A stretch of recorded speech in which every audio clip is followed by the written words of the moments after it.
Hey, kids. You're listening to the internet's wettest podcast about video games, consoles, and pancakes. The SML Podcast. Prepare for the SML Podcast.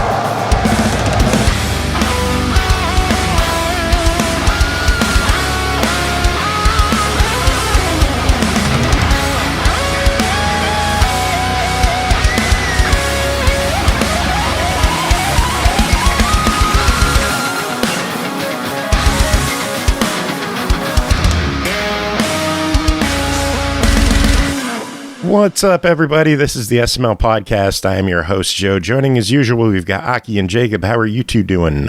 Great. Wait, where's Bree? She's off this week. Just say great. Great. There we go. How about you, Joe? We went over this, that she was off this week. When did we go over this? Last week. That she has her medieval thing. Her medieval thing? Yeah. Yeah. What medieval thing? Oh, Jesus. Do you not remember any of this? Aki, do you remember this? We did not talk about it on the show. Yeah, because I showed incomplete. up late. We were told right. that she I thought wasn't we going to did. be there, but not why. Yeah, I know why, because once you said medieval thing, I knew exactly what you're talking about, because I actually talked with Bree. But Ew, I talk with Bree. okay, so here's the simple thing. Basically, it's a whole bunch of people get together and more or less LARP. Okay. Except for you don't have to actually LARP. Like, lots of people go there and have these gigantic wineries and stuff that they build and give away their booze. Can't sell it, obviously. And it's just a gigantic party, more or less, but it's also LARPing if you want to do LARPing and things like that. So, yeah. My it's a big kinky fun time. Yeah, my ex-girlfriend actually tried to get me into that because she knew of some local group up in Nipa, and I was just like, no. I would totally go to a place like that if it weren't for the fact that I can't handle people very well. Yeah, Kind of reminds me of ye old gathering of the Juggalos. Ye old gathering of the Juggalos. There's probably just as much drugs, alcohol, and sex between the two. So yeah, basically. Guessing there's less white clown rap at the medieval fest, but Yeah, you'd be surprised. Maybe. yeah, true. It's probably turned from clown to jester, but otherwise, you never know.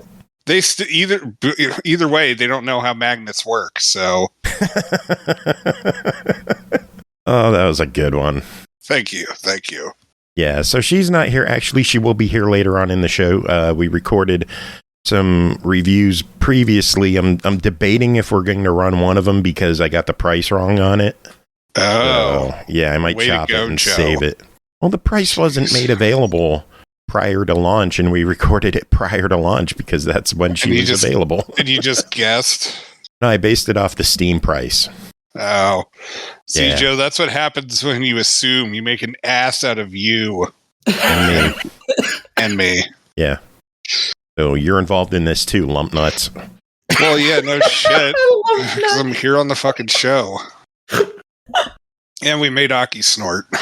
Yeah, it's always fun when she snorts on the show. Oh, that was great. That almost brought tears to my eyes. Oh. Speaking of lump nuts, there's another dingle shit out there who needs to be named. Bobby Kotick is going to remain on as CEO of Activision Blizzard until the end of the year after the Microsoft sale has officially closed. So That doesn't last surprise Friday, me. That's standard stuff. yeah, it's at the request of Phil Spencer as well. So they're keeping him on, and then hopefully he's going to be made an example of and gotten rid of. Tarred and Immediately. feathered. I'm wondering if he's staying because Phil Spencer said, or only staying until then because Phil Spencer doesn't want his ass there. That's the real question. Is he sticking around? I 'cause think Phil it's Spencer a wants him there, mix. or if he, okay, because like I Like would they believe want the to latter keep him a lot around. more. They want to keep him around to help with the transition, but not any longer than they need him. Right. Good, because Yeah. that asshole don't need to be there or anywhere for that matter. Yeah. But hey, the sale closed. Is that exciting? this finally out of the fucking news? Can we talk about other shit now? It's not out of the news because not everyone has okayed it still. Well, the FTC is still having their bitch fit about it, but it happened, so there's nothing they could do about it now. Exactly. So they'll fine them or some bullshit. But Microsoft, Activision, Blizzard King is now one whole unit, and it's I don't know. We'll see what happens. I know the big thing everyone keeps talking about is Guitar Hero. Do you think Microsoft is going to bring back Guitar Hero? And if so, do you see it being an exclusive, or will they go multi-plat with it? I honestly, I don't think see, they will. I can't see how they could afford to make it an exclusive. I really don't. Like they need, because you need to have the instrument. I mean, ideally it's called Guitar Hero, but they're probably going to bring back the mic and the drum set at the very minimum.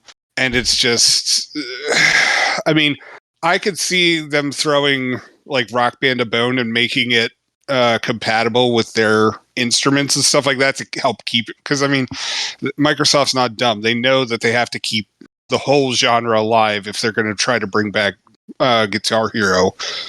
I mean, that you would think that, but then Activision brought it back with 6 buttons and fucked everything up. That was Activision, though. That's Activision. Yeah, but how hands off is Microsoft going to be with this stuff? I mean, they just bought it. They can't, they're not going to let Activision just fuck up every single property that it owns all of a sudden. True. I mean, they already have for the most part, but I just don't. I can't imagine that they'll bring it back anytime soon because they have other shit they have to deal with right now. Yeah, but Phil Spencer also said today that that they're looking at bringing back older IPs as long as they've got the teams like that who are passionate about it and want to do it. Yeah, right. I mean, so everybody's asking for Tao Feng Fist of Lotus to be brought back.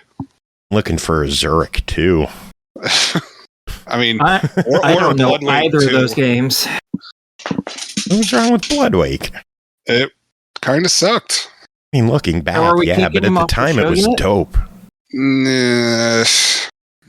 Driving around on the water, blowing shit up. That's fun. I wasn't that big of a fan of it. I preferred Crimson Skies myself. Well, that one's still playable these days in the backward compatibility program, which is another question. Do you think they might reboot the backward compatibility program for a few more titles now that they own Activision's huge back catalog? No. For Activision stuff, I think they might make that stuff. I think they might bring back some of that kind of stuff. And I mean, some of it might go on sale again. I mean, Hasbro has already said that they're very interested in bringing back all of the Transformers games that have been previously delisted.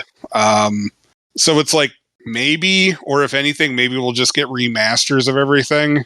Like, we're definitely going to get that. I mean, I wouldn't mind some remasters of goods. Like, give us a Prototype remaster. Those games were fun, and if it does well, give us Prototype 3. Oh hell yeah! I never finished Prototype or Prototype 2. I love those games. Suck. Yeah, I played them, and I was having fun with what I did. Damn show just keeps piling more games on me. Keep requesting them, buddy. We got you. I'll finish Prototype when I'm dead. Prototype was one of the games that I bought on site. I was at a Game Crazy, and it was back at the time. Yeah, Game Crazy. Remember that store? It was the time where they would allow you to play any game in the store that you wanted because they would have demo stations up. And if the game was on the shelves, they would open it and let you play it. If you liked it, they would even give you a discount, like a 10% open discount. Or at least they did to me because they liked me. But I saw Prototype and I was like, I heard a lot about this. Let me give it a try.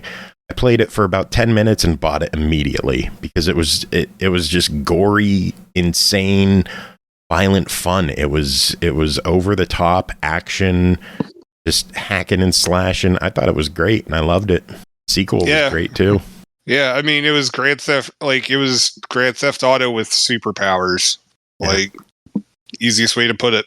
It's cool as shit. Also cool, lineup for Game Pass. A lot of good stuff coming to Game Pass. This week alone, we got Like a Dragon Ishin and F1 Manager 2023. We got one good game at least. All right, cool. Hey, F1 Manager has an audience out there. Apparently, it's not that big of an audience because the devs are downsizing, but that's everybody.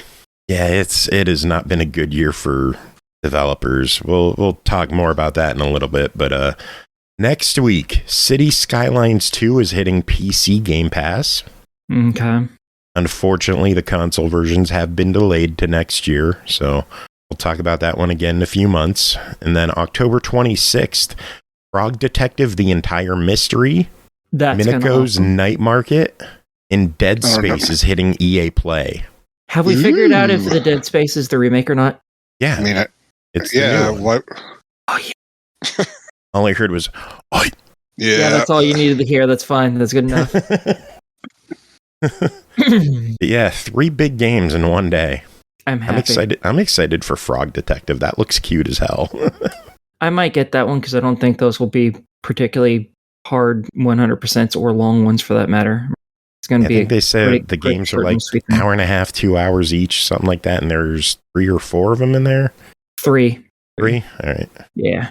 I'll probably get those and play those in a day. Well, you should, because October 31st, 2 more games are joining Game Pass with Jusant. I want that too. I know you want that one. And Headbangers Rhythm Royale. That sounds like something you'll like. It is a pigeon headbanging rhythm game battle royale. I expected part of that. I did not expect all of that. Yeah, it kind of surprised you at the all of it. Yeah. I was like, oh yeah, rhythm. Yeah. Headbanging, cool, metal music, awesome. Pigeons? Yeah, what? Battle Royale? What? Yeah, it looks cute. Yeah. It's from Team 17, so I think it'll do pretty good. I missed the Battle Royale because I was still reeling from the pigeon part. Okay. What the fuck? Look it up. It looks cute. I'm going to have to. Fucking yeah! Vertically Impaired coming in with a 67-month resub. Holy shit. Tony, thank you so much for coming by, hanging out. Can't believe we've known each other for that long. Wow. Can't believe you've wasted that much money. Well, yeah, but if he's doing it through Amazon Prime, then he gets 1 free sub a month. No, I think it's paid subs. I think Tony's actually dropping that $5 a month on us for our top tier content. I find it questionable to even call it content, let alone top tier. It's like mid-tier bullshittery at best. I mean, if anything, I'll agree with you. It is indeed mid. Y'all are way too generous, but okay. Well, I don't want to say the show outright sucks because we do have our moments. I guess. When? Is it on Tuesdays? Ball Squad was pretty good. Yeah, any show where Jacob was only and like I 7 years there, ago, basically. Yeah, but Aki, you keep popping up on Tuesday shows. Yeah, I've ruined most of the podcast. It's fine. Yeah. Oh, yeah, that's true. At least he knows.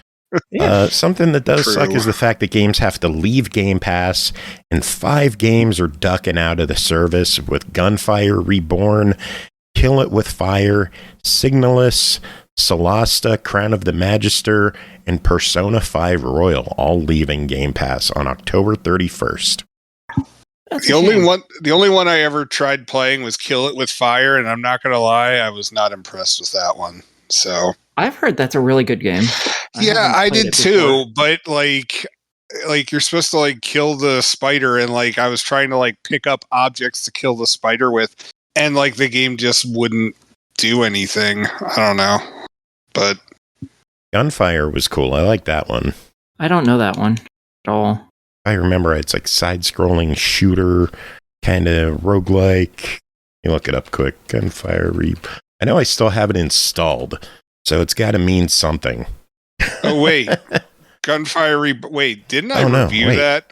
That's like the Oh, that's a Borderlands first-person one. All right. Yeah. That's like the Borderlands. Why do I have this one installed still? Dungeon crawler kind of thing. I remember that. That was actually kind of cool. Having confused with another game. What am I thinking of? What the hell? I obviously play too many games. Oh yeah, no. Like you had to start talking about it for me to remember what the heck it was. Timber saying Gunfire Reborn is 3D. Yeah, I'm dumb. I mean, we know that, but I am running out of room up top. I can't remember shit anymore. You gotta delete some games out of your memory, Joe. If only I could delete Guitar Hero Live out of my memory. Not how it works, champ. Not how it works. Some more news. Pete Hines is retiring from Bethesda after 24 years. He was the head of publishing at the studio, one of the big names that everybody knew at the studio, and a divisive person based on the people commenting on his departure. A mixture of sorrow and joy, it seems. Okay. I don't know. I haven't read any of the comments about him, so. Just his personality, it seems, was a big dividing factor among people. So, but I mean, the real question is, does it mean shit's going to be less buggy now? I doubt it. No. I believe I saw something that one of the writers of Starfield left as well. So Bethesda's losing some talent lately. Shinji Mikami leaving a few months ago as well. It's a shame. That's a bummer. Another bummer, Second Extinction has hit end of active development. The servers will stay up for now, but come down sometime next year. It never even left early access, and they killed it off. Yeah, and it's already delisted, so you can't grab it now. Yep, it was delisted same day. I would say I'm shocked, but I'm not. Why? I don't know. Because isn't that another live service game? I believe so. And how many of those have succeeded? Out of how many have gone the way of the dodo? Exactly. Yeah, I mean, it's quite a few. I remember at one point I was considering picking it up because it was cheap, but yeah, I just never got around to it. Oh well. Yeah, take on hordes More of games to mutated play. Dinosaurs with up to 2 friends. Well, not anymore. Oh, I mean, who needs it when we have the great game Exoprimal? No.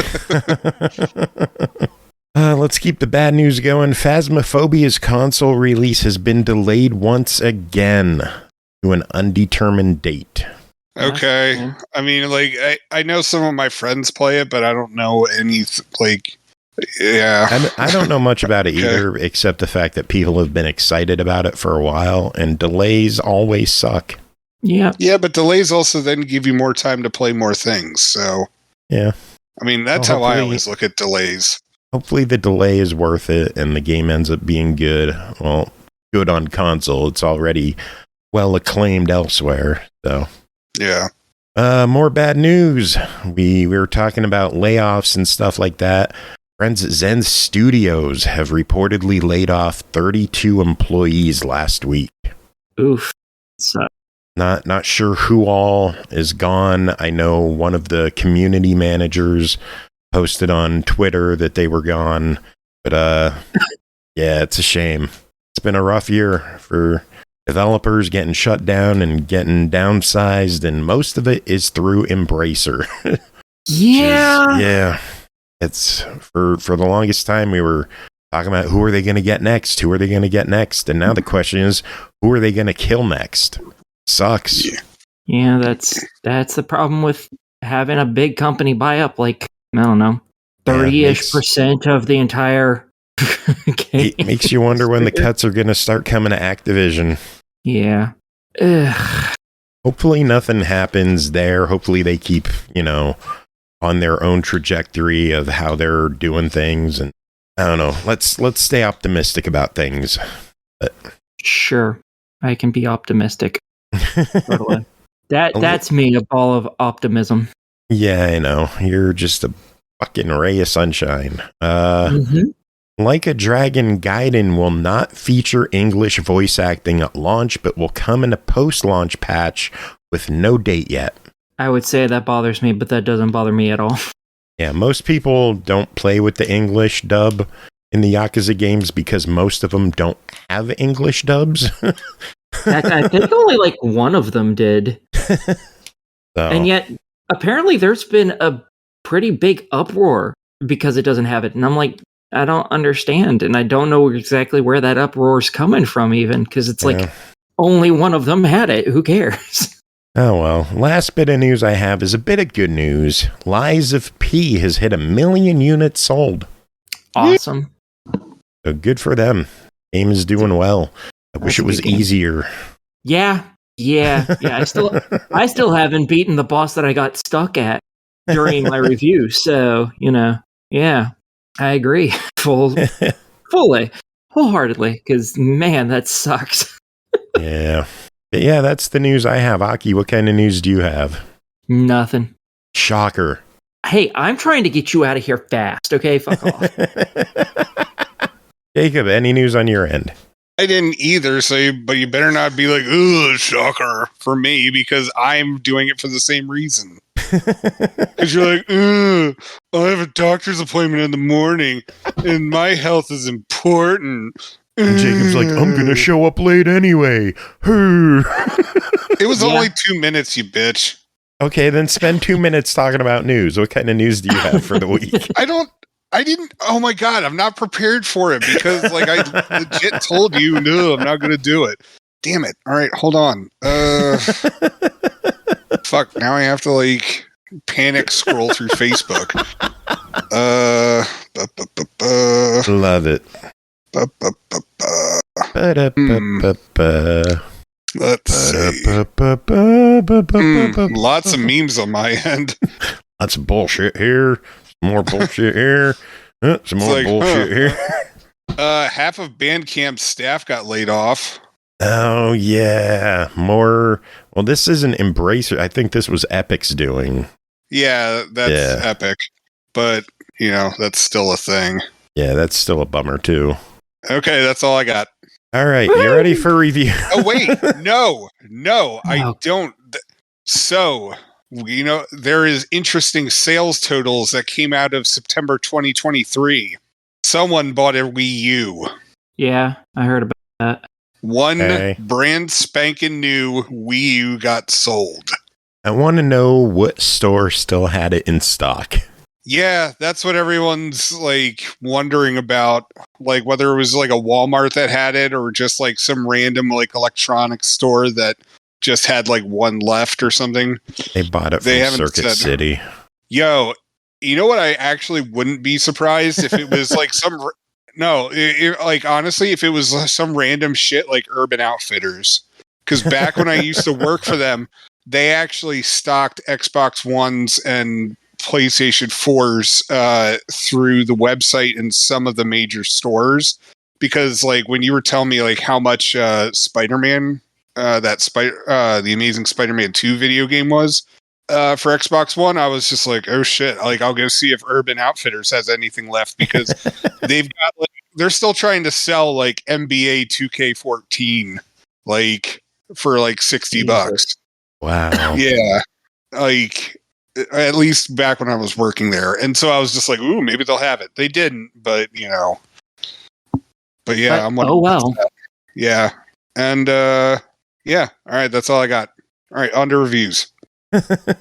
All right, first game to talk about tonight is Warhammer 40k Darktide, developed and published by Fatshark, released October 3rd on Xbox Series X and S for $39.99, previously available on PC, and is available as a part of Xbox Game Pass. In the depths of the hive, the seeds of corruption threaten to turn into an overwhelming tide of darkness. Darktide, get it? Mysterious and sinister new force is seeking to take control of the entire city. It's up to you and your allies in the Inquisition to root out the enemy before the city succumbs to chaos. Jacob, if your time was any time like mine, you succumbed to chaos. Yeah, we never we never succeeded at this game, actually. So this Warhammer game has you working for the Imperial, whatever it's called. I don't follow Warhammer. I just play the video games when they come in. Yeah, because they're fun games. but the lore is there's so much of it. Yeah. I just want to murder things, and their games are very good with murdering monsters. That's true. So anyway, in this game, you start off as this like convict who gets spared, and you become part of a team, and you can decide in your character customization all sorts of stuff. Like, first off, what kind of player are you going to be? Are you going to be the support? Are you going to be the heavy? Like, are you going to be the guy that moves really fast but doesn't do much damage? Like, it's the standard tropes for this kind of stuff. But just with Warhammer. And so because I wanted to go around and beat up things and shoot lots of things, I was this like hulking brute of a guy. The Ogren. Yeah, I went with the same dude. Yeah. Bald with a beard. He looks exactly like me. Yeah, mine's actually not that far off from that standard look too. But yeah, so you can create your character. You can mess with how they look. You can also give them a backstory. You know, how did they come to serve the Imperium or whatever the heck it's called? The Warhammer, the Hammer of Wars. I don't fucking know. But anyway, so you're in your squad, and after beating a tutorial, which surprisingly the game doesn't let. I mean, did you die? No, I tried. No. Tried to die? I tried to die in the tutorial and I couldn't. You did? No. Oh, okay. So, yeah, so I don't know if the tutorial just like lets you live forever, but anyway, so after you do the tutorial, the game's just like, all right, well, here we are in the city, and you need to go here and here and here. And granted, the area really isn't that massive, but I kept getting lost trying to figure out where the heck I'm supposed to be going. And there is no map to be like, hey, this is where this is in this junction area. So I just ended up having to look at every single view screen and window and hope for the best. And eventually you get to the mission area, and you could play out a bunch of different missions, obviously. Some of them can't be unlocked until you're at a certain level with your character. And also some of the things in the junction, too. You can't access until your guy's level 3 or 4. Anyways, yeah, there's a variety of missions that you can play, and you could either do a quick start, which throws you into a game with a bunch of other people, or you can just start up one and, either make it public, or you can have your friends join in, whichever you want to do. I would highly recommend that you go into this with a group of friends, because communication is very important, and you're not always going to get that with a public game. Yeah, this is very much like that. Oh shoot, what was that? What was the Dungeons and Dragons game we reviewed last year or this year? Or what the heck was that thing called? Man, I don't remember what the D&D one was. So, but anyways, it's kind of like that. As Joe was saying, communication is key, and that's where I learned. I learned that back from that Dungeons and Dragons game, which is honestly, it's kind of similar to this. So if you like that game, you're gonna like this. But yeah, communication is absolutely key. So you can, tell people, hey, I'm getting my ass kicked over here. Hey, I'm wounded. Please come heal me. Or don't come heal me. This is, we're currently being overrun. Don't come anywhere near us. And if you have it, it's a better experience. If you don't have it, you are pretty much destined to not succeed. And for whatever reason, the other the games that I played, the other people on it never had mics. And so I'm just there babbling to myself, and we're still getting our asses shot up. Yeah. But honestly, gameplay was pretty fun. Visually, the game is jaw-droppingly gorgeous. It is super detailed. Yeah. Everything is crisp. Everything looks fluid. I thought it was a great looking game. The different classes also, there's a definite, like each one of them has like a definite look, which I do appreciate. So it's just like, okay, that's their heavy, that's their, nimble guy, whatever. Like their technomancer or whatever the heck they want to call it. That kind of stuff. Like that was one of the things that I appreciated about it, because I've played a few of these kind of games where it's just like that just gets lost in everything. So yeah, but as you were saying, Joe, I don't know what was I saying. You jumped in while I was mid thought. I just interrupted. Just broken. Oh yeah. I don't know. I mean, the game is a blast though. I played it. I played a few hours with the ID team, and we had mics, and we played on, I believe, normal, and we made it like 40 minutes into a mission, and we got stomped in a big open like hangar area, and it just it hurt so much to have gotten so far and to have died. And I wish the game, I don't know, I wish it were easier so I could just stomp everything, but I realized a lot of people aren't like me. So I was gonna say, I mean, there are other Warhammer titles like for just going around stomping everybody's ass. This is definitely more so on like the team combat, I don't want to call it survival horror, because I mean there's not really much of a horror aspect to it in my opinion, but you're doing your damnedest to survive on this one. Like it's it's hard, but it's a fun game. It's satisfying. Yeah. It's also $40. What are your thoughts on the game at $40? For $40, I mean, yeah, it's worth it, but I'd also want to make sure that you have like a group of friends that like you're willing to who are willing to play this. I mean that's one of the benefits of having it on Game Pass too. So I mean, if somebody doesn't want to spend the $40 immediately, they could at least play it up on there. Like this is another, like, and I said this back with that Dungeons and Dragons one too. Like I kind of wish that Xbox would sell multiple keys at once, so like you could give like, so you could like buy like Steam, one copy how they have for your 4 friend. packs, yeah. Right, like that. And then you just send the other 4, like the other 3 to your friends.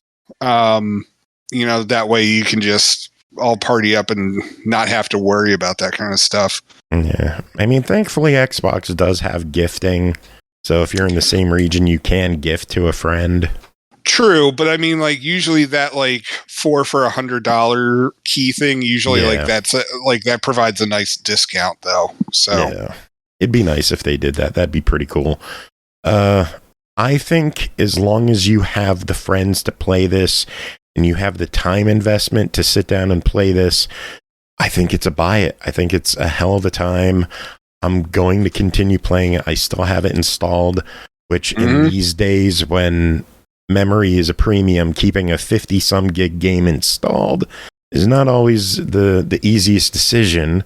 But yeah, I picked it up. I picked up some cool armor off the store already, so that my guy wasn't just in a prison jumpsuit. I look pretty badass, not gonna lie. And if all else fails, it is on Game Pass, so give it a try at the very minimum. Yeah, as I was gonna say, at the very least, it's a try it, but I'd recommend it, buy it as well. Cool. All right, next up is Builder Simulator, developed by Live Motion Games, published by Frozenway, released October 9th on Xbox One and PS4 for $24.99. Builder Simulator is the perfect game for those who wanted to build a house from the ground up, one brick at a time. On easy, the game will guide and teach you by showing you full instruction, but on hard, you will get no help. Instead, rely on your builder skills and make everything yourself. Jacob, what did you build in Builder Simulator? So I tried building a house. I'm in the process of it. But with Builder Simulator, honestly, I was just expecting this to be like the usual, like crappy simulator game that has absolute like dog shit controls and like a camera that's absolute ass. Like so many of the simulator games that I've reviewed here on this show. And I came away from it. I'm sorry, what? Eurojank. Yeah. Like those janky European feeling games. They just, you know it when you play it. Yep. But so with Builder Simulator, we are introduced to a little robot guy named Bill Durr.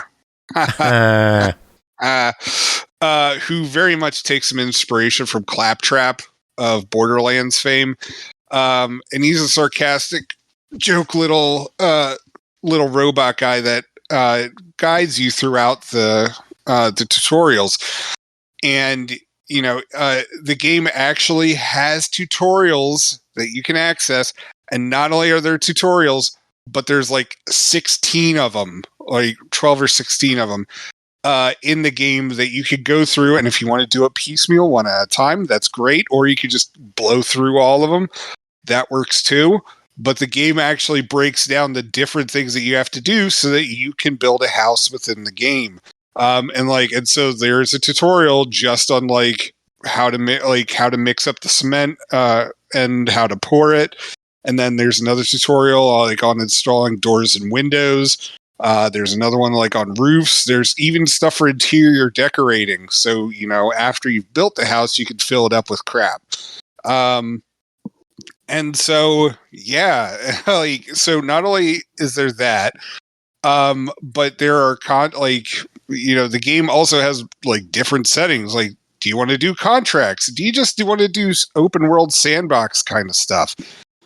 And the world is the game pretty much just lets you do whatever you want. If you're going to build a thing, the game will walk you through it. Or the game could just, if you just want to be hands off and just build whatever and watch it be an absolute piece of crap, you could do that too. And the game encourages you to play around and do all sorts of stuff. And yeah, the camera's a little janky. I mean, compared to other simulator games, it's amazing. And this is the least flawed simulator game of all time. But there are still some little issues with the camera, because once you install a roof, you have to put roof tiles or shingles, something up there, and usually getting your paneling on the side of the house along with the roof, you have to install stuff with it, as I just said, with the tiles and the paneling, and sometimes it gets difficult to figure out where the heck that one missing bit that you still have to fit in is. Very much akin to when you're playing Power Wash Simulator and you're at 99% on the Ferris wheel and you can't figure out where the hell that 1% of dirt is. This game definitely has those kind of moments. But yeah, other than that, it's a blast. It's a simulator game with a personality, and it's just, honestly, it's fun. I honestly appreciate this game for being what it is. This is honestly one of the best simulator games I've played this year, if not cool. During my whole entire time on the show. That's a long time. You've been here way too long. I've been here way too damn long, and I've played way too many of these simulator games. I mean, let's not forget, you were here for Bogue versus Wild. I was there for it. Yeah. Yeah. Jeez. Look it up, kids. That's an old episode. That's a single-digit episode. Yeah, before I was officially on the show. Before anyone was officially on the show. It was just me, Tim, and it was you. Bogue then. Bogue was still part of the show. Bogue was only on the show for a month. And he still goes by SML Bogue on Xbox. I love it. Nice. But Builder Sim, $24.99. What are your thoughts? Are you serious? That's it? Wow. Okay. Heck yeah. Especially for that price. Not only is it it's a good game, but it's a good simulator game too. And especially compared to all of the other crap sim games that are out there that somehow cost more than this. Yeah, no, absolutely buy this game. Yeah. Cool. This one knocks it out of the park. Cool. All right, next up, Harmony's Odyssey, developed by MythicOwl, published by We Dig Games, released October 19th on Xbox One, Series X and S, PS4, and PS5 for $14.99. There's a special bundle on the PlayStation Store that includes the game on PS4, PS5, a PS4 theme, avatars, and a soundtrack for $19.99. Harmony's Odyssey is a 3D fantasy adventure puzzle game set in a mythical dioramas full of riddles, perky creatures, and magic. Embark on a fantastic journey through remote, fabled lands tangled by a rowdy cat and bring peace to its inhabitants. Aki, tell us about your time with Harmony's Odyssey. Okay. In this, you're a little witch, and you have more than one wand for some reason. And your cat has gotten a hold of one and has decided to terrorize the entire planet because it's a little asshole, basically. It goes around and it uses the wand's power, which basically its major power is that it can destabilize the ground and allow you to move things on it, which is how you do most of the puzzles in this game, even. And it does that to steal stuff from people because it's mean.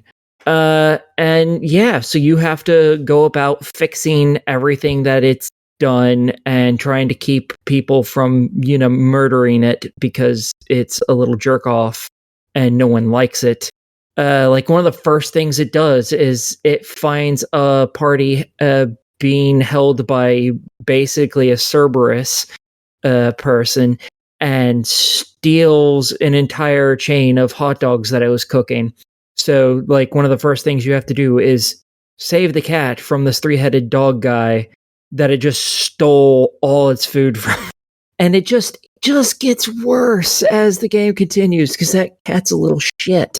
And you hop around from place to place trying to keep everyone from killing this evil little cat that is just the worst. And all while also trying to keep people from getting angry at you because you're also using your magic to screw with stuff to protect the cat. And for gameplay, this ends up being a lot of diorama jigsaw puzzles, I guess I would call it. Basically, a diorama, a 3D plane, more or less. And it moves stuff around. And you have to reorganize it to actually make this land complete again. So, there might be, here's half a hill on this piece. We need to find the other half of the hill. And so they're next to each other. So it actually creates a proper full hill. We need to complete roads. So the roads are correct and things like that. In order to fix everything that the cat's gone and mucked up because it's evil. And yeah, the game has 60-ish levels, I think, in the campaign. Some of them are little tiny videos that just basically show the cat screwing everything up because it's a jerk off and you fixing it sometimes. And then lots of levels are the diorama puzzles. Sometimes you also get little, mini games. You get actual 2D puzzles that behave just like the diorama ones. You just click pieces to shift them around to create a full picture.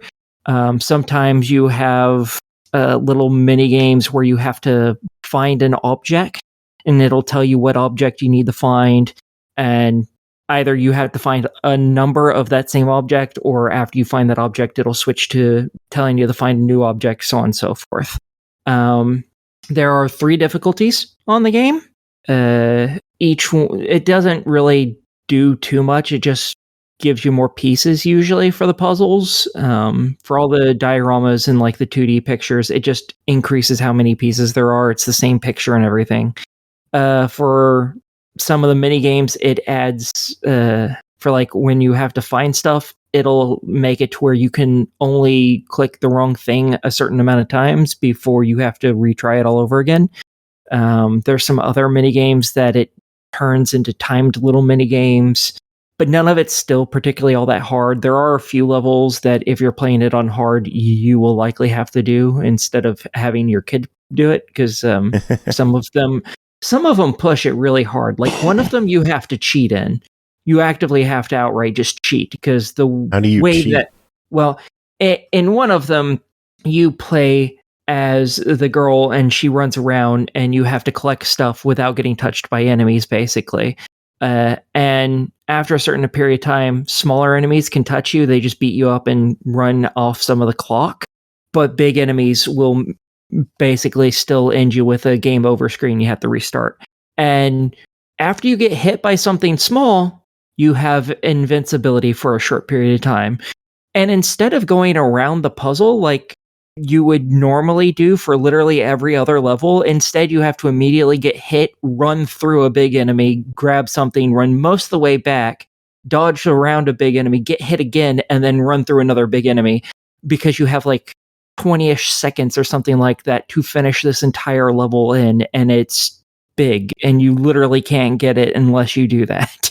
And that goes against everything the game has taught you up to that point, and even beyond that point is the only time where you have to do that in a level. And I don't think too many kids are going to figure that out, because it's like you have to immediately go get hit by somebody, which is counterintuitive, and then run through things in a very specific manner. And I think that's going to be a little too hard for younger kids to fully grasp that concept. Because this game is clearly made for the younger crowd. So that one, and there's a couple others that are just really tight with how quick you have to be if you're playing on hard. If you're playing on easy, I assume it probably isn't timed at all. But there's an achievement for playing it on hard, so I about like 40. Yeah, I was in the 40s, I think, at that point. When I decided, I'll just play these all on hard. This isn't too bad. And then I just replayed the whole thing on hard.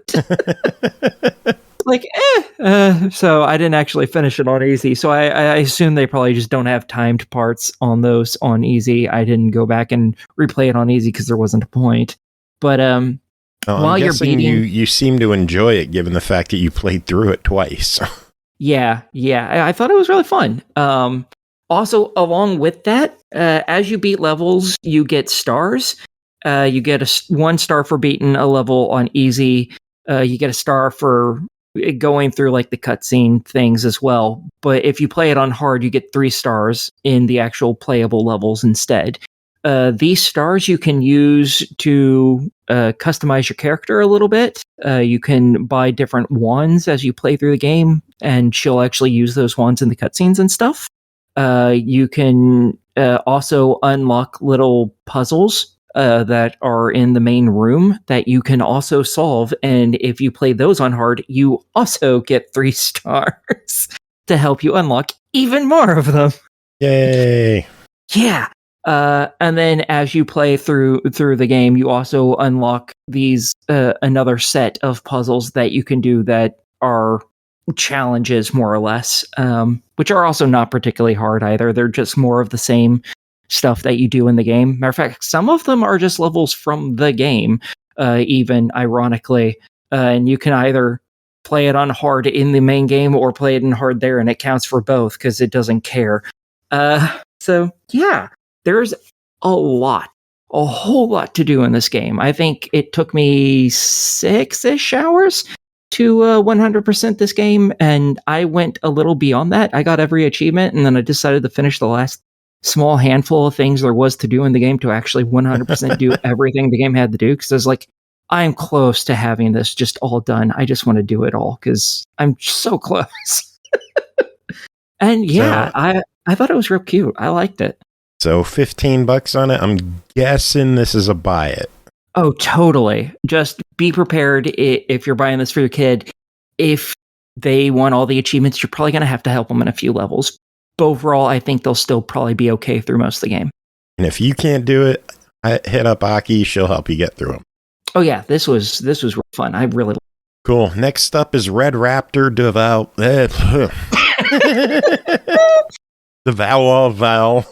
I'm the projector, man.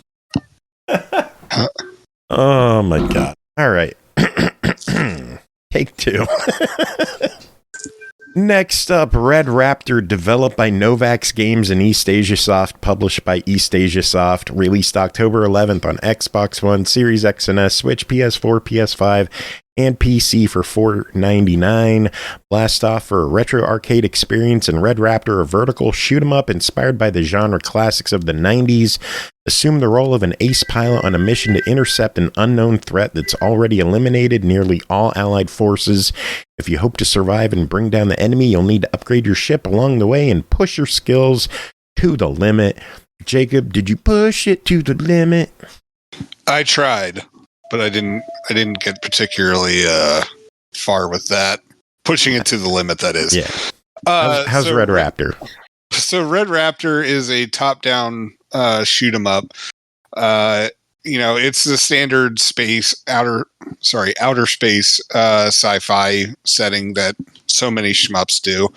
And yeah, it's just like, oh well, hey, you're in this ship. We're going to run you through some test stuff, and oh my god, things are being attacked. Like, you better go off and like save the day, bub. Like, it's a standard plot for it. And the thing is that everything about this is standard. But at the same time, like, I was having a blast with it. It's not nearly as much of a bullet hell as other shmups are. And like, I do appreciate the fact that, it does make clear, like, what are shields, what are weapons. I wish it was a little bit more clear as to like what I'm grabbing.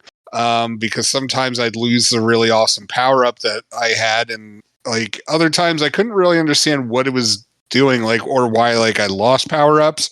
But so pretty much it's just, yeah, you're shooting through all the levels.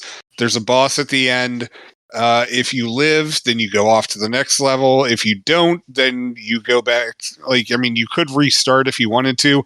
Your better option is to go to the main menu, because as you're playing this and you destroy enemies, you're collecting coins.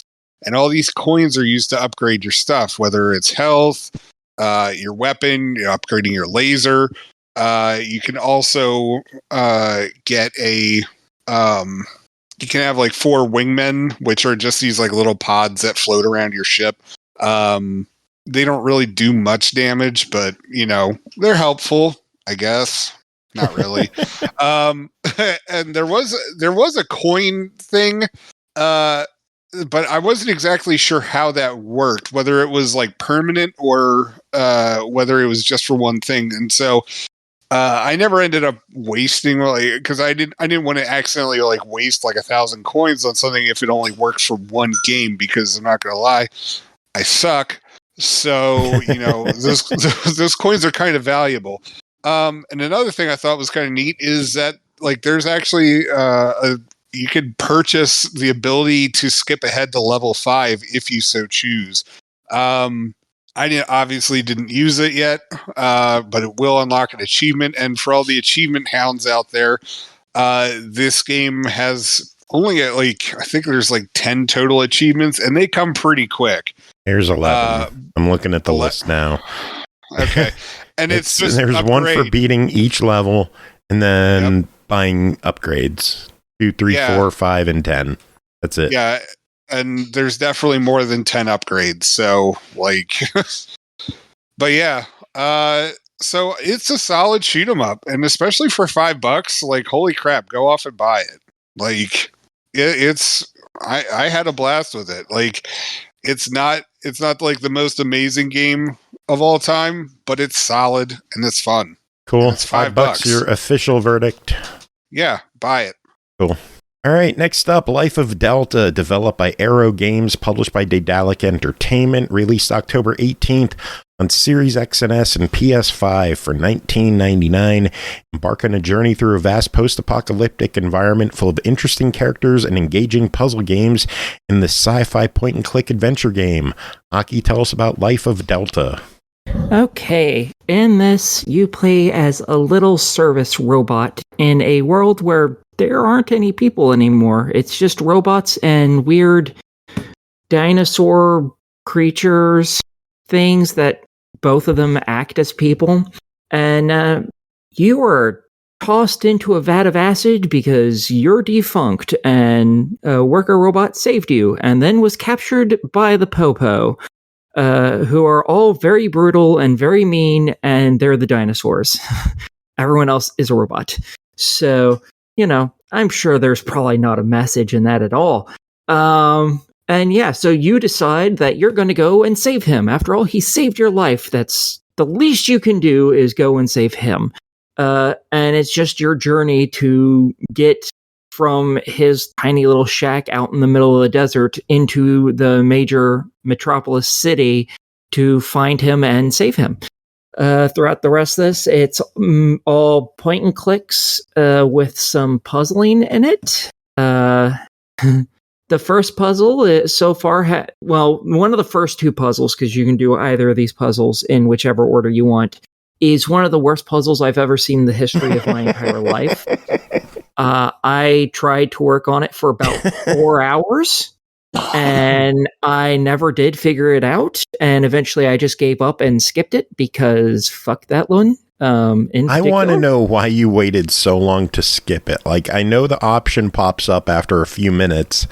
Were you just determined to beat this puzzle? Or yes, I wanted to beat the puzzle. I assumed that after that puzzle, all the rest of the puzzles would be about as hard or slowly ramping up difficulty. So I was like, if I can't solve this, I'm too stupid to play this game. Obviously, there's no way. And no, it is the hardest puzzle in the entire game so far. I'm most of the way through this game now, and nothing has come even remotely close to as hard as that stupid puzzle is. I hate that puzzle so much. You don't understand. So this game starts with a brick wall. Yes. And Ouch. I think that's where its biggest problem is going to lie, because I'm not going to be shocked if a lot of people are going to be like me. They're going to hit that. They're going to be like, oh, so that's how hard this game is going to be. Fuck this, and then quit. At least they did put in the option that you can skip puzzles if you're having a hard time. So the option is there. Yeah, I'm not sure if it's skip puzzles or very specifically just that puzzle. Because no other puzzle, literally no puzzle has even been even remotely as close as difficult as that one. That one was bullshit. I have no idea why they're... And the worst part is, because I went to the Steam page because I was like, I can't solve this. I don't know what the fuck I'm doing here. Because I even watched people playing it on walkthroughs and stuff, and I'm like, no one is explaining how they're doing this. I don't know what the fuck is going on. And I saw the puzzle. I watched a few playthroughs as well. I couldn't understand the point of it. I didn't like the way it's laid out, and the way the options are, and the buttons and the icons and the grid and I didn't understand what the hell you're supposed to do. Exactly. And it seemed like the devs were like, oh, it's easy to understand. I'm like, yes, I'm sure it's easy to understand for you, because in your head, yeah, you made it. You know exactly how to solve it.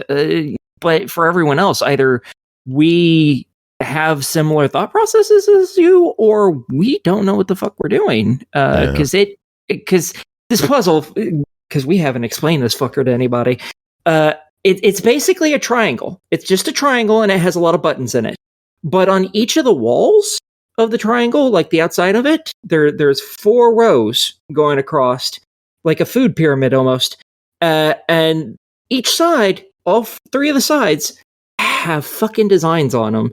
So each one of the rows, a design on all the sides. And up in the right-hand corner, there's a design there that you have to match.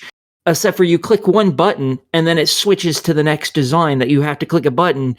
And somehow you have to get all 3 of these things connected together for each design by clicking one button, not 3 buttons for 3 different things. And it makes no sense. And I'm not even explaining it very well because it makes so little sense on how the game functions. The best recommendation is for people to view a walkthrough this, skip to about 3 to 5 minutes into the video, and then just be confused. Yes. Lots of walkthroughs on this show you the first move and then show you the ending move that they made. They don't even show the inside part of it. I've only found one video where they actually did the whole thing and no one explains it.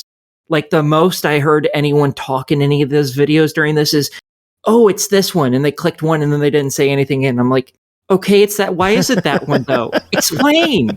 Because each one of the sides. How are the rest of the puzzles though? We can't just dwell on the one puzzle.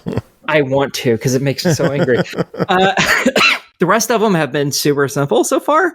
Like there was a puzzle that I just recently finished because I'm still playing it. I'm most of the way done with it, and so I've been playing it while we've been doing reviews.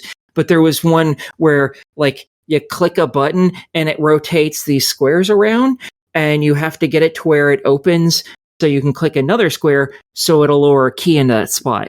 But there's like lines in stuff where if this still exists, it can't move forward and so on and so forth. So you have to figure out the order in which to unlock it to get everything to unlock properly.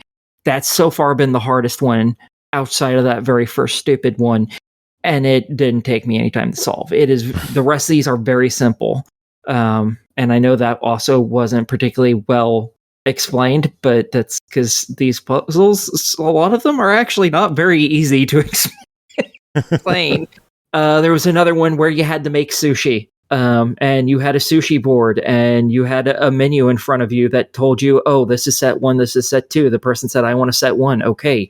You have to figure out how to make them by looking at the pictures. And there's only like, I don't know, 9 things in total. So it's like very easy just to be like, okay, try a little tiny bit of trial and error. Oh, that looks like that picture. There we go. There's the first one of the 3 that we have to make for this set. All right, it's just that simple. Some of the harder parts are just figuring out how to get around areas. Because even when you're just moving around, not actually doing puzzles, you're still point and clicking around to get through areas. And at a certain point, you are not liked by the cops. So you have to, get out of a cop building. And so if you get seen by the cops, they throw you out. So you have to figure out how to get around them. And that can be kind of confusing sometimes just because there's a very specific set order that you have to go in, and it's not always exactly obvious. But generally, it's not too bad. I really like the graphics on it. It's a nice and cute game. You can interact with most of the people in this, and they have a number of things they'll say to you. A lot of the people that you interact with are actually a required part of the story too, so that's nice as well.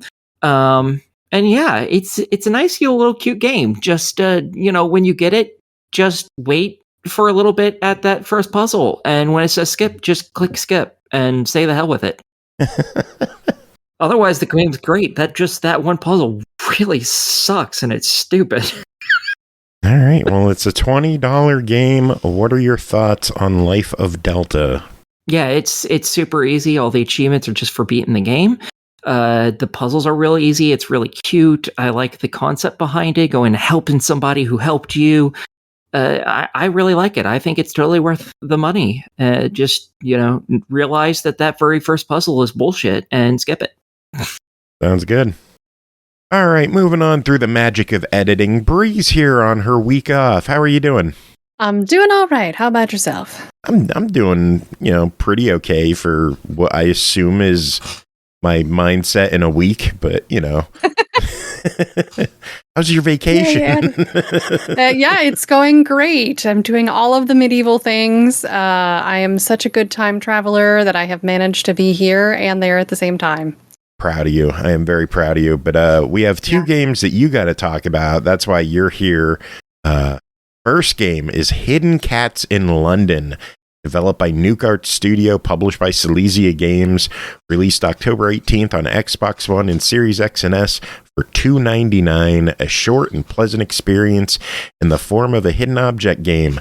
Fill the city of London with colors. You spot all the stray cats that wander around. Try the different game modes, find special cats, and unlock bonus levels. Bree, I'm guessing you love this as much as I do, but let's talk about it. I mean, it's a hidden object game with cats. Already full of win for me. Yeah. It also has moving scenery, which was kind of cool. There's 2 basic modes for the main scene of the game, which is a beautiful scene of London. You've got familiar landmarks, moving vehicles, trains, boats. You've got kooky people to find and other fun things to discover in the art. And once you find all the cats in a section, it like colors in that section. It helps you narrow down your search, but also like overall creates this beautiful picture when you're done. In the normal mode, you get to find 100 cats. They're in the same location. You get limited hints. The advanced mode randomizes 150 cats in different positions. There's 8 special cats cards to unlock, as well as some kooky humans to find. If you want all of the achievements or trophies, you're going to want to do both versions, the normal and the advanced for that for sure. And the special cats unlock bonus levels and additional hints for you. So like you get to go, there's 6 different bonus levels with like 50 cats to find a piece. You get to go to places like the pub, the palace, on the tube. They're much more compact, but they still have tons of things to find, which is super fun. And similar to some other hidden cat games, there's also a couple of them that you have to actually like click on things to open them to find like a couple of the cats. If you want to complete the whole game, there's over 550 cats to find. So, I mean, it's a lot of cats to find. Yeah. So, plus, with the advanced version, it's randomized. So if you can actually restart the levels and it'll start over and you have the opportunity to do it again, which I did, actually. And I will get to do it yet again, which is great. There's also a dark mode. I actually didn't find it to be that exciting. The light mode really wasn't much of a bother for me. I would say that I have like 2 small knocks, really just 1 small knock, and it's the same thing. It's the same complaint I have with a lot of ports that come over to console.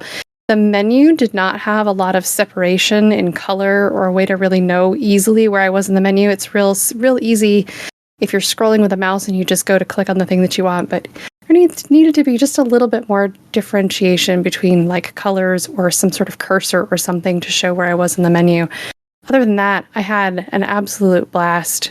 Delightful finding all the cats.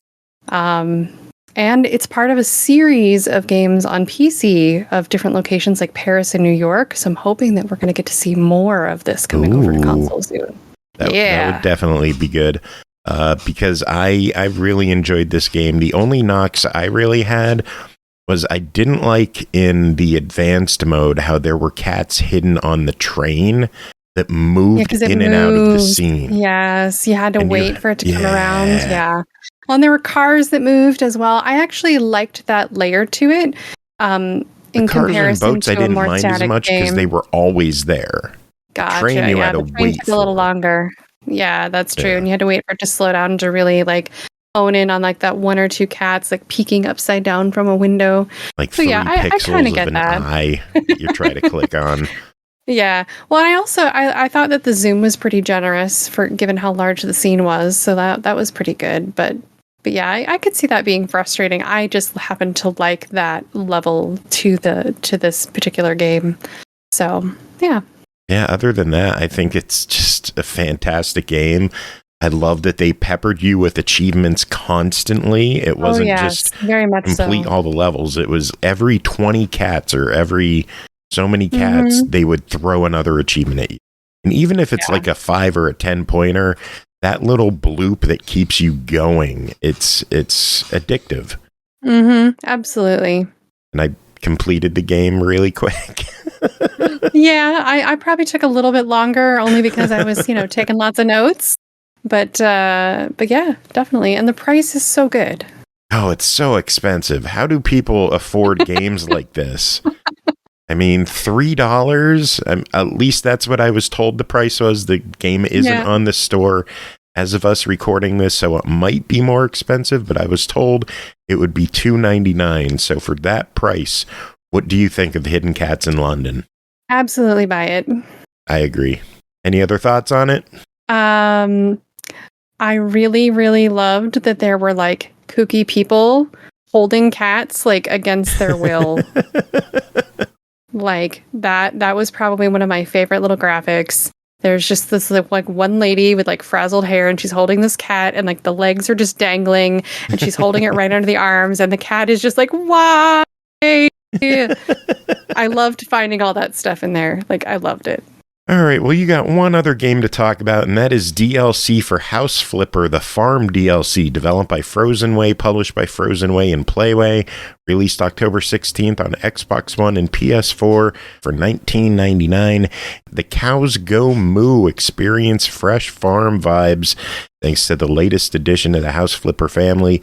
Let your surroundings be filled with the sounds of life of your animal companions. Build homesteads and look after swine, sheep, chickens, and more. Your very own farming adventure begins now.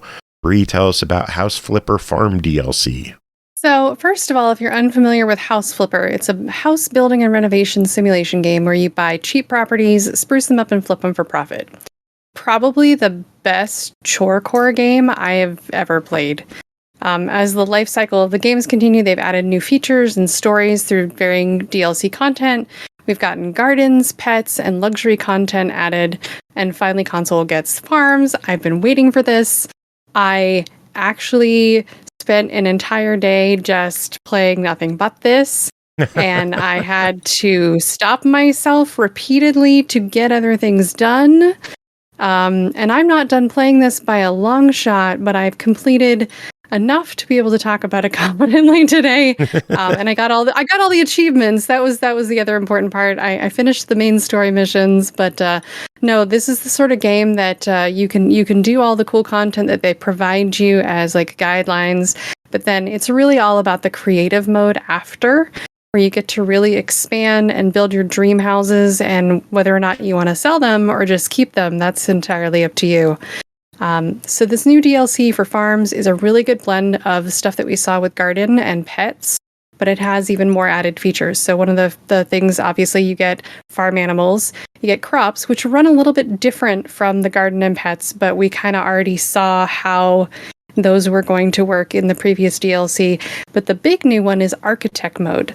So now you can build structures by placing foundations, selecting borders and shapes. You get to... Man, I got to build like a greenhouse out of glass. There's like concrete block buildings, so you can build like garages and others. I mean, you can just base your house off of that. Some of it is a little bit limited, but the idea that you can just go out into an empty section of your property and just like build another structure is such a really neat feature to add to this. Like the luxury and pets, we get to see story missions that are voice acted in the beginning. You get like a little story. Our first mission is to clean up the mess while the owners go and find their missing cow, Molly.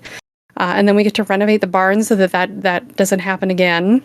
There's another story with horse lady Sophia. She's finally able to realize her dreams and be the ultimate horse school mistress. The contractors took her money and dipped, and we have to make magic on a low budget, and she's not paying us till we're done.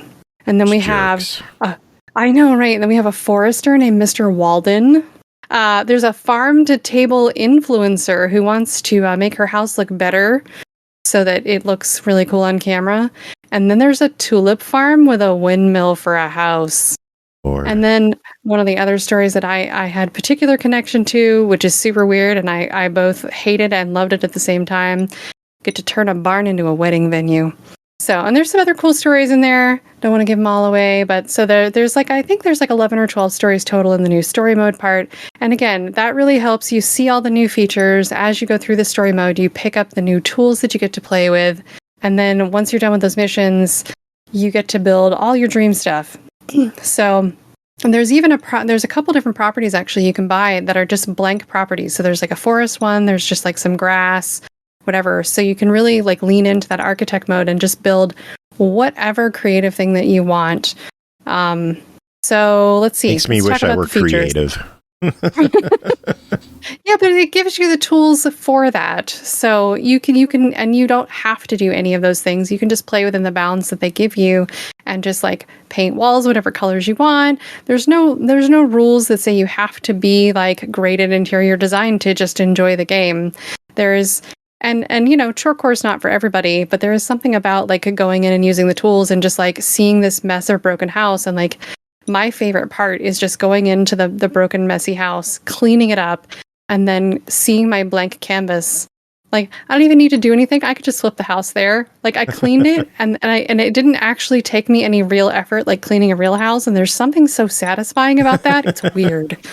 I just love that chorecore is now a genre.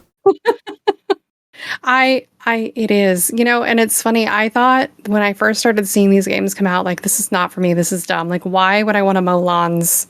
And that's actually one of the funny things, because when House Flipper first came out, one of the first things they said was, why can't I mow the lawn? And then when they finally gave us the garden DLC, we get to mow the lawn. And I was like, yes! So excited. I just wanted to mow the lawns in these houses. Oh my gosh. Life goals. But no, like I really thought that these games weren't going to be for me, and I ended up getting to play like one or two good ones, and House Flipper was one of them. And I just like I'm totally into chorecore now. Like that's totally my jam. So similar to the pets DLC, we get to adopt the farm animals. We've got chickens, cows, horses, pigs, sheep, goats, and alpacas. Because why not? Yeah, and you get to gather resources from them. So you get to like get wool and eggs and milk that you can sell, and that's a whole like commodity thing that you can do. And then you take that money back and, you know, put it in your house. You get to, you know, tend to your horses.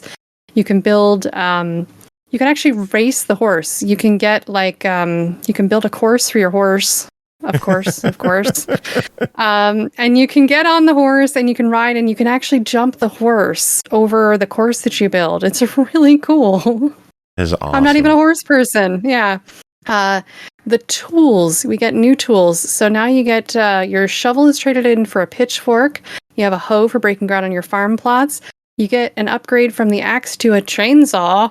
Ooh. You've got a drone that takes pictures, sprays fertilizer on your plants. You get a paint spraying gun to do exterior painting on buildings. It is such a life changer. And there's a grappling hook for you to get up and repair roofs, which is a totally new feature as well. You get to repair the roof. There's other new install repair stuff too. You get to do some plumbing that was different before, like broken pipe bits that you can repair. A little addition to some of the stuff that you get to repair and install. You get new perks on your skill trees related to farming and architect abilities, like speeding up the growth of your crops, increasing the yield. Building speed, cost efficiency, all sorts of stuff like that.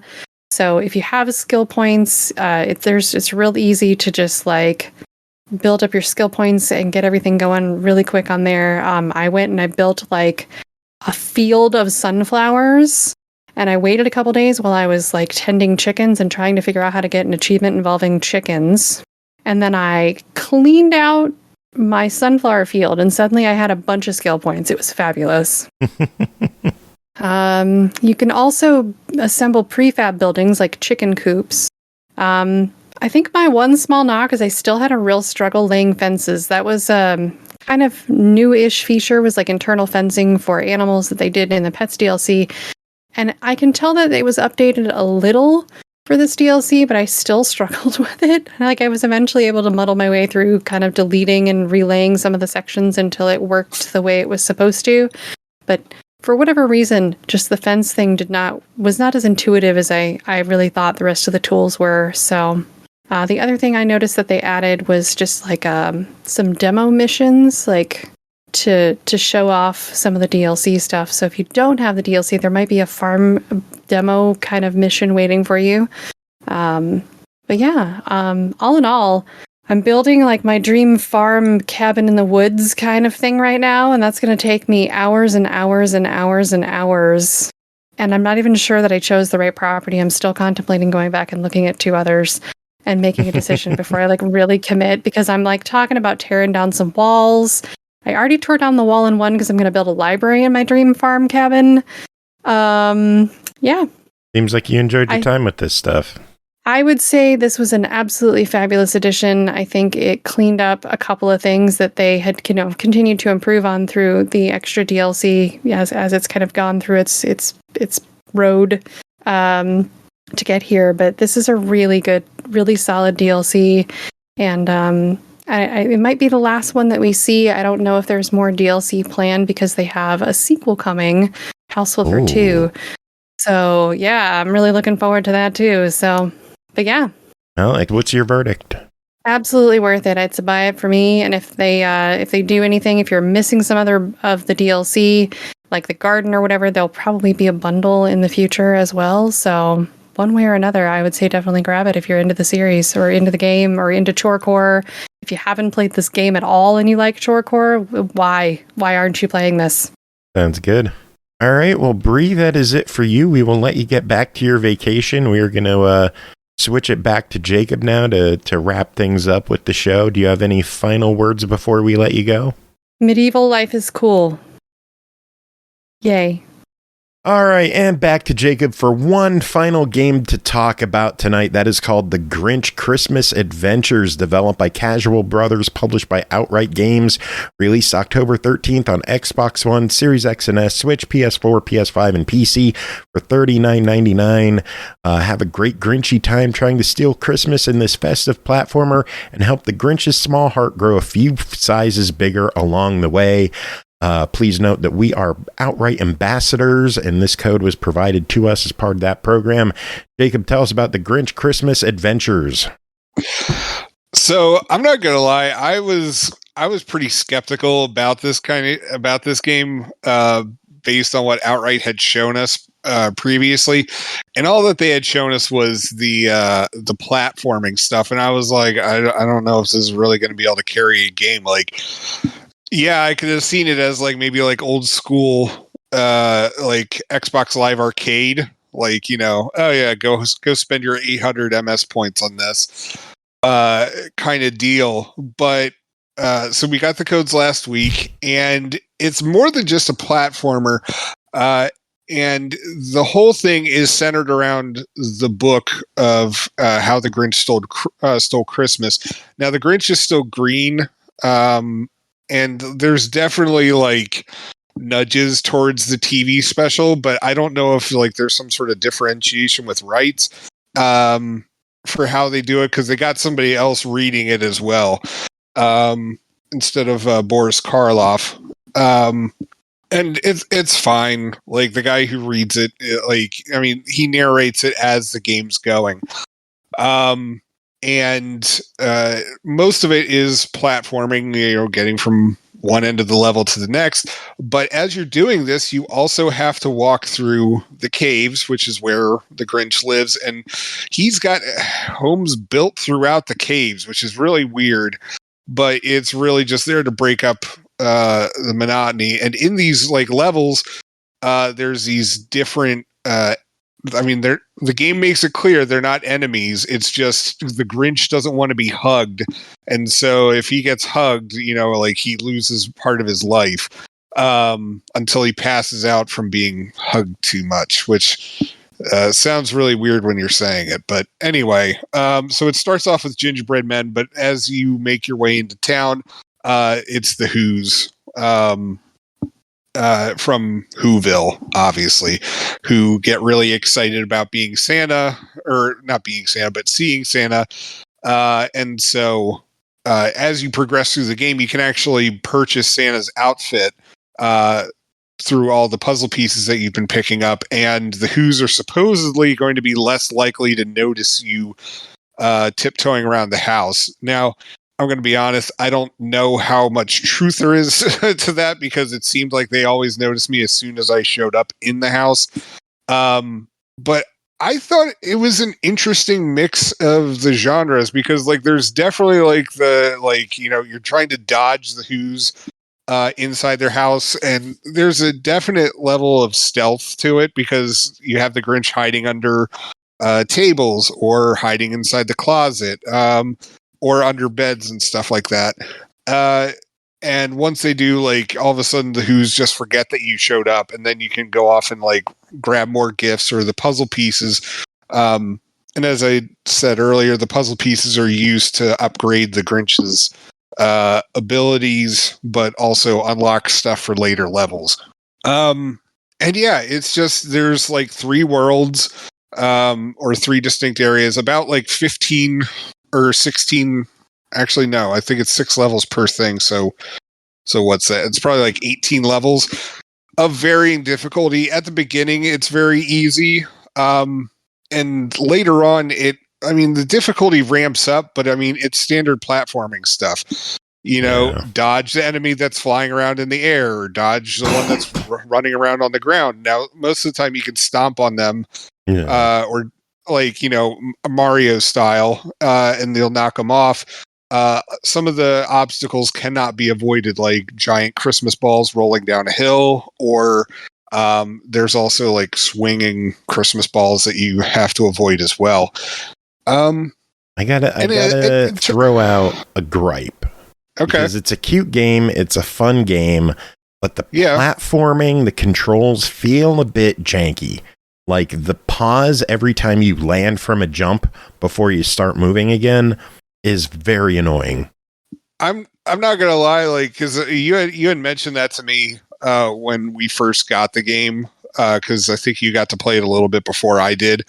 My kids immediately set into this game and like devoured it, and of course part of it was like, Dad'll unlock all this stuff for us, which you're right, because I have to review it, but dang it, kids. I did note, like, when I finally got to the game, I noticed what you were talking about, but like as soon as like I got the game's rhythm, like for the platforming and stuff, I was golden, and like I was just off. Like it never became a big issue for me. Honestly, my thing was the stealth areas, because like there's some where it's like there's 3 who's in like a single floor, and they'll just like like they'll just swarm you immediately. And it's just, it's not it's definitely not the worst, but like for the all right, I have a weird idea with this game, and I'm going to try to explain it. So I think Outright knew who the target audience was going to be for this game. But at the same time, I feel like some of the gameplay is a little bit too difficult for that target audience.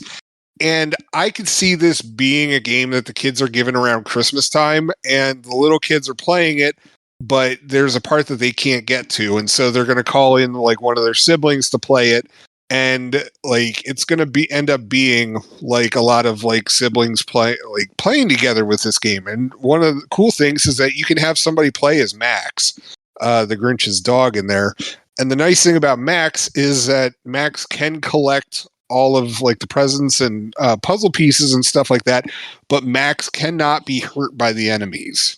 And so you get the older, you get the more experienced sibling playing as the Grinch. You have the little kid playing as Max and like pretending that they're helping out, while you're running around as the Grinch and actually taking care of all the business. And I don't know, like I think it like ends up becoming like a nice little family moment, like especially like with teamwork and stuff like that. I could definitely like see some kids out there having fond Christmas memories of like, oh yeah, remember that Grinch game? Like, was it the great? No, but I have these memories of like playing it at Christmas time, we'd switch off and blah, blah, blah, blah. I could see this being one of those types of games. But yeah, like I liked it. And honestly, my biggest gripe about this game is the writing. They tried to do like a rhyming scheme, aka they tried to write like Dr. Seuss, to explain like the directions and stuff like that. And it's just, as an English major, I sat there just being like, this is horrendous. Like, because like, but is it actually properly written like the old books, or no? Because that's the thing. They rhyme like Seuss, but the thing is that there's a nuance to like how Seuss wrote. Like it was the word choices, it was the humor that was in it, and it wasn't just rhyming. Yeah, it wasn't just rhyming, and it's just and I think my favorite part about it is that you could tell, like, by the third world, the writer had just given up. And it's just like, yeah, this is the direction you're supposed to go in. So go. Wow. It's like that kind of sad. writing. No, I mean, I get it. I mean, I wouldn't. Here's the thing: I wouldn't want to be tasked with that as like some copywriter. I wouldn't, because you have to then emulate somebody's style, and whoever okayed it was just like, yeah, all right, good enough. But like, I would have been sweating bullets. Hey, by the way, write a game manual in the like Dr. Seuss would.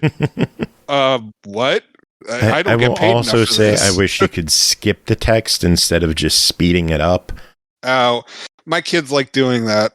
So, yeah, like I had to like tell. Like, it's cute the first few times that you're talking into, but after like 10 levels, please just let me skip it.